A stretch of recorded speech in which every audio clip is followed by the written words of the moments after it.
everybody, my name is Hannah and this is Pepper and Pine, and today I want to share with you the books and resources we're using for a small Colonial America unit study.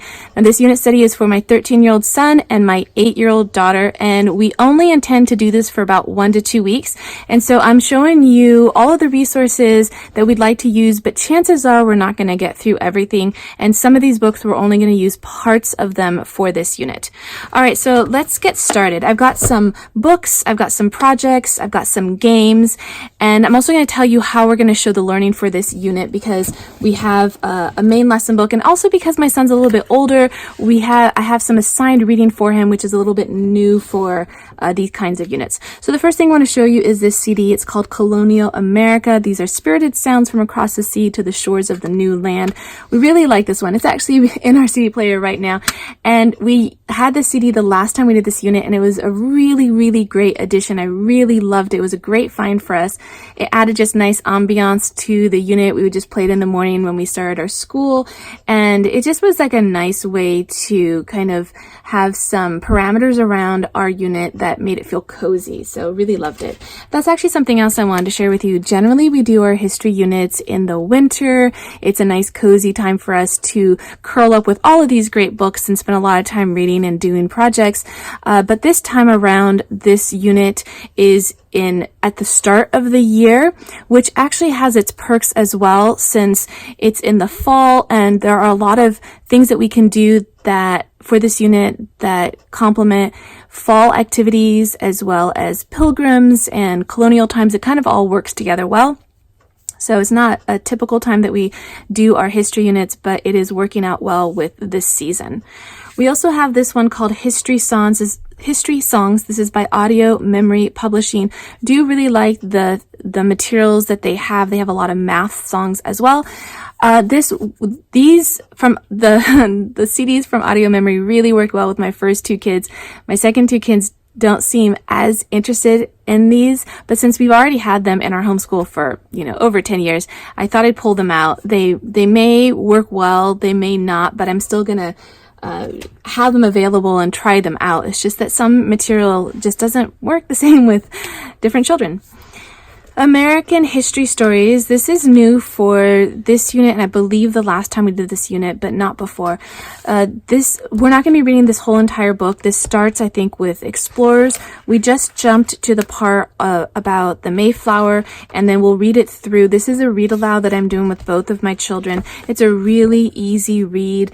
It gives a good amount of information, but not nearly as much as some of the other materials that I'm going to show you. But this will be our read aloud for this unit.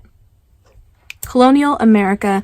Picked this up from the library bookstore for $0.25. It was such a steal. Has a ton of information, and the only things that we're going to be using, oh, this is really nice, also a map in here, but the reason why I've pulled this out is because I am looking for a few more resources that have what I'm going to call busy work, but worksheets and things that my son can do independently, because a lot of our lessons are really involved in the sense that I'm either helping with a project or I'm reading aloud, and so I needed a few more things that he could do on his own while I'm spending time with my 8-year-old doing projects that are outside of this unit. And so this is going to meet that need.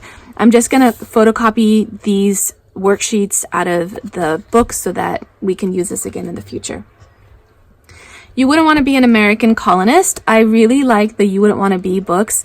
I find them to be packed with information and still really whimsical and kind of fun, silly. The illustrations are not like my favorite, but they work really well with this type of book, and all the little side captions just kind of give it a lighthearted feel. So I've really enjoyed these books. We try to add them into our units whenever possible, and they make great picture books as well as just great resources.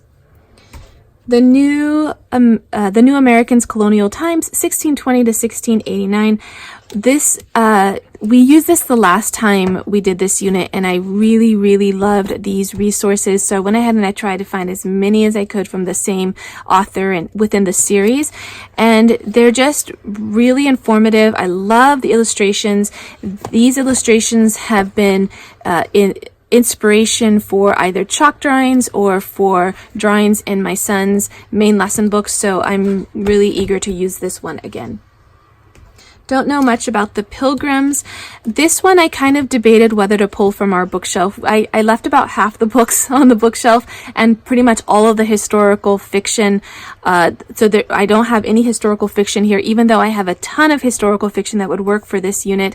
I did leave that all behind. That is generally something that I do like to add to a unit. I may still pull one book, but because my son has so much other independent reading related to this unit, I didn't want to also add historical fiction, but I still might.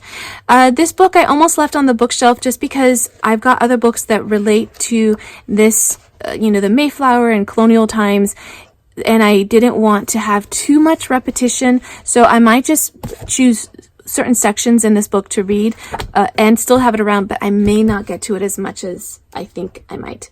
All right, we have a couple of activity books here. I'm going to put those aside for 1 minute and just show you a couple more resources that I have here. Professor Noggins is a great trivia-based game that we really, really enjoy. This one is the Explorers series, and this doesn't quite work really well with this because this spans like hundreds of years, several centuries.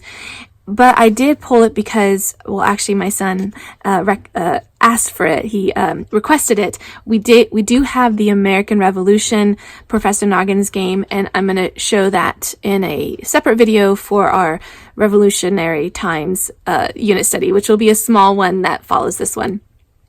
But anyway, he wanted to have this one. This one has trivia-based questions. They have an easy set and a hard set. Comes with a dice. You roll the dice to see which question you do. And we really enjoyed these trivia-based questions. They are great for any unit, but especially with the unit that you're working with.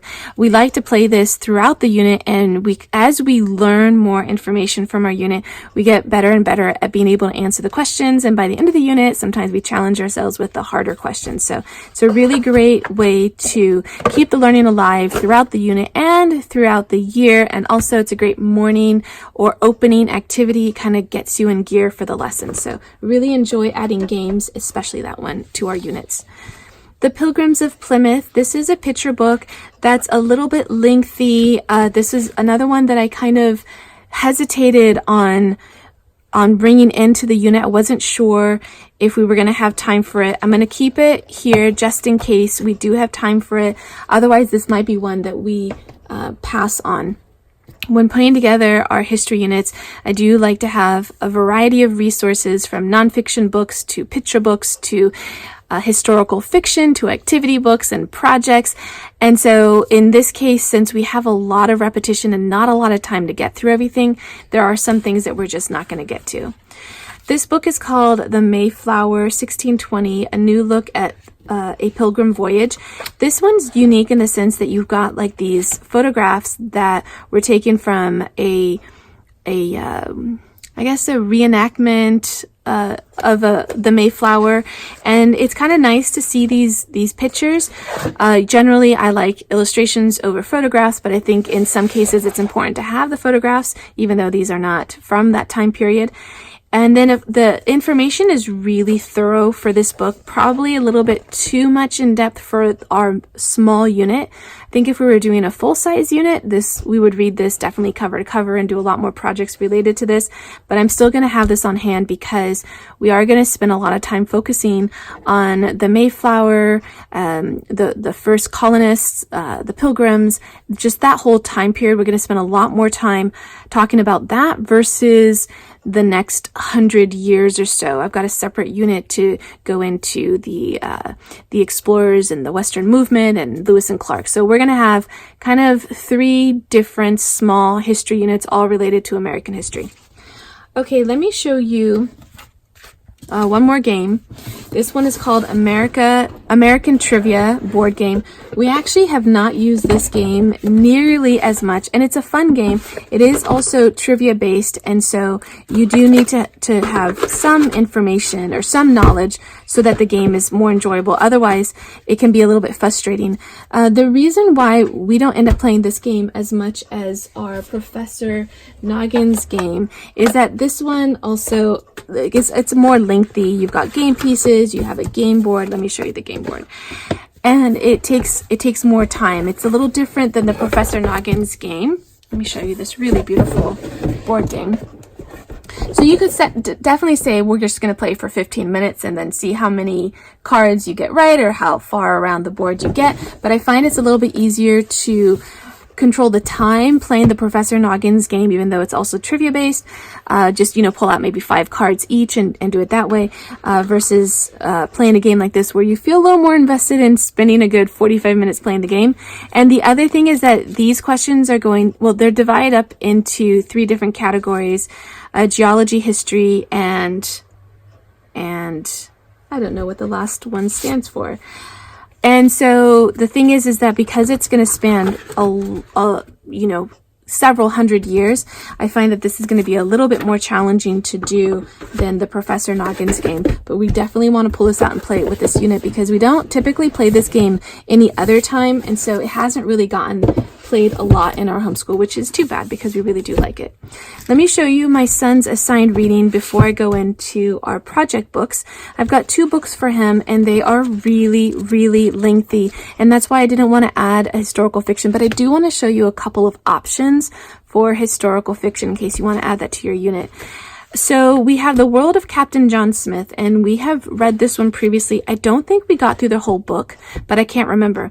It's really, really well done, but it's super dense. What's really great about this book, and there are many in the series, and I've since collected all of them because I like them so much. What's really great about this series is that it starts at the birth of whoever it is the book is about. And it goes through their whole lifetime, and it talks about what's going on in the world at the time. So this is a really great world history resource if you are looking for this particular time period. It doesn't cover every aspect of world history, but it definitely talks about the things that relate to what's going to happen with the main character later on, or whoever the biography is about. And it's also going to talk about, beyond that, what's going on in the rest of the world, but especially what's happening that's going to later on influence or play a part in the person's history. So it's really great. It's really thorough. It's really easy to read in the sense that the chapters are really short. My only concern was that it does kind of jump back and forth between the main character and other characters, and sometimes you're several chapters into another storyline, then you're drawn out of it, and then you go down another storyline. And sometimes that can be disconcerting when you're like, wait, what happened next? But regardless of those small, grievances on my part, it's still like an amazing resource. And so this is going to be something that my son is going to be reading. Now, he has this for the whole 2 to 3 week unit for all of the little mini history units that we're putting together. I'm just showing you the colonial times right now. And so this will last him for hopefully multiple units, although I do have another one on George Washington that I want him to get into. So we'll see how that works. The History of Us, or the History of the U.S. I never know. This is by Joy Hakeem. This is an amazing resource there. I think there are 10 or 11 books in this series. My older son did this when he was in high school. We use this as his entire U.S. history curriculum. I think it's really well done. I find that the chapters are really easy to read. They're short, which means that you're not getting overloaded with too much information if you just want to read the one chapter and get the gist of what's going on and not feel like one chapter covers, several different topic areas. I really like the short chapters. It just makes the child feel like they've accomplished a lot. And so right now I'm assigning 3 chapters a day, which also includes written narration. And this is something that my son will be doing as independent work, whereas the other resources that I've got, these are things that we would do together. And so for his written work, we have some main lesson books. These are from A Child's Dream. I want to say that the majority of the materials that we have today are from Rainbow Resource. You can find that link down in the description box below, as well as a link to these main lesson books. These are a little bit different than the ones that I've used in the past. There are 2 pages that have lines on them, and then there's 1 sheet of drawing paper, and then you have 1 onion sheet to protect your drawing from the written work. So it's a nice main lesson book for older students, middle middle school and upper elementary. And so my son's already started his narrations for this unit, and he'll be able to add his illustrations. So there'll be fewer illustrations because there are more pages with lines on them. So he'll do more writing versus illustrations, which is perfect for this age level and grade level because there's just going to be less drawing. So those are the materials that he's going to work on independently. I want to show you 3 resources that we have for activity books, and they're all really fantastic. And I just want to give you a couple of my thoughts on each of these books in case you can only get one, because a lot of the projects are going to repeat. So the first one I want to show you is called Great Colonial America Projects You Can Build Yourself. What's great about this book is that it actually provides a lot of information before you get to the projects. And I really like that about this book because it's going to give you some history and some context to the projects that you're doing.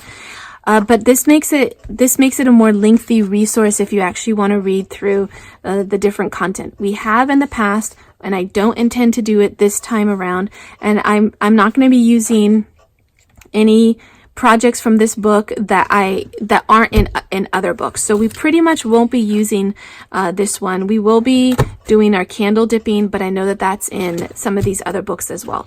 So that is one project that we definitely have lined up. Colonial Days, Discover the Past with fun projects, games, activities, and recipes. I love, love, love heading to the kitchen with our units because it just makes it so festive and so delicious and so memorable. And so we will be heading to the kitchen to do a number of cooking projects. This book also has some recipes as well.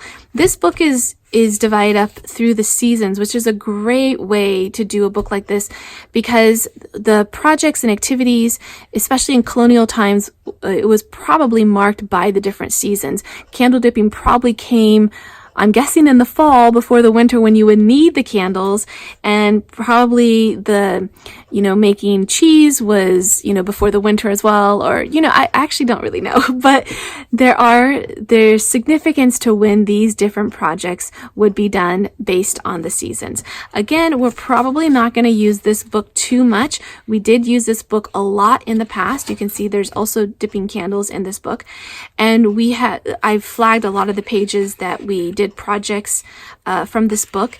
And again, you can find all of those completed tutorials on the playlist that relates to these different history units. We are going to be baking bread. We can bake bread for almost any unit. It's a great activity and it's really tasty. Colonial Kids, an activity guide for life in the New World by Lori Carlson. The series by Lori Carlson is one of my favorites. She has them for all different history time periods. Excuse me.